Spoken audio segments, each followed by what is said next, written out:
ಜಿಲ್ಲೆಯಲ್ಲಿ ಮುಂದುವರಿದ ವರುಣನ ಆರ್ಭಟ. ತಲಕಾವೇರಿ ಭಾಗಮಂಡಲ ವ್ಯಾಪ್ತಿಯಲ್ಲೂ ಭಾರೀ ಮಳೆಯಾಗಿದೆ. ಕಾವೇರಿ ನದಿ ನೀರಿನ ಮಟ್ಟದಲ್ಲೂ ಗಣನೀಯವಾಗಿ ಏರಿಕೆ ಕಂಡಿರುವಂತದ್ದು.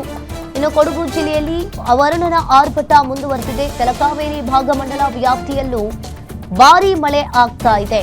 ಕಾವೇರಿ ನದಿ ನೀರಿನ ಮಟ್ಟದಲ್ಲೂ ಗಣನೀಯವಾಗಿ ಏರಿಕೆ ಕಂಡಿರುವಂತದ್ದು.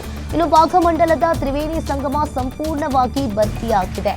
ಇನ್ನು ತ್ರಿವೇಣಿ ಸಂಗಮದ ಗಾರ್ಡನ್ ಬಹುತೇಕವಾಗಿ ಜಲಾವೃತ ಆಗಿರುವಂತದ್ದು. ಅಪಾಯದ ಮಟ್ಟ ಮೀರಿ ಹರಿತಾ ಇರುವ ಕಾವೇರಿ ನದಿ ಒಂದ್ ಕಡೆ ಹಾರಂಗಿ ಜಲಾನಯನ ಪ್ರದೇಶದಲ್ಲೂ ಭಾರಿ ಮಳೆಯಾಗ್ತಾ ಇರುವ ಹಿನ್ನೆಲೆಯಲ್ಲಿ ಜಲಾಶಯಕ್ಕೆ ನೀರು ಕೂಡ ಹರಿದು ಬರ್ತಾ ಇದೆ. ತ್ರಿವೇಣಿ ಸಂಗಮದ ಗಾರ್ಡನ್ ಬಹುತೇಕವಾಗಿ ಈಗ ಫುಲ್ ಆಗಿರುವಂತದ್ದು. ಅಪಾಯದ ಮಟ್ಟವನ್ನ ಮೀರಿ ಕಾವೇರಿ ನದಿ ಈಗ ಹರಿತಾ ಇದೆ. ಇನ್ನು ಕೊಡಗು ಜಿಲ್ಲೆಯಲ್ಲಿ ಮುಂದುವರಿದ ವರುಣನ ಆರ್ಭಟ. ಜಲಾಶಯಕ್ಕೆ ಹರಿದು ಬರುವ ಒಳಹರಿವಿನ ಪ್ರಮಾಣ ಕೂಡ ಈಗ ಹೆಚ್ಚಳವಾಗಿದೆ.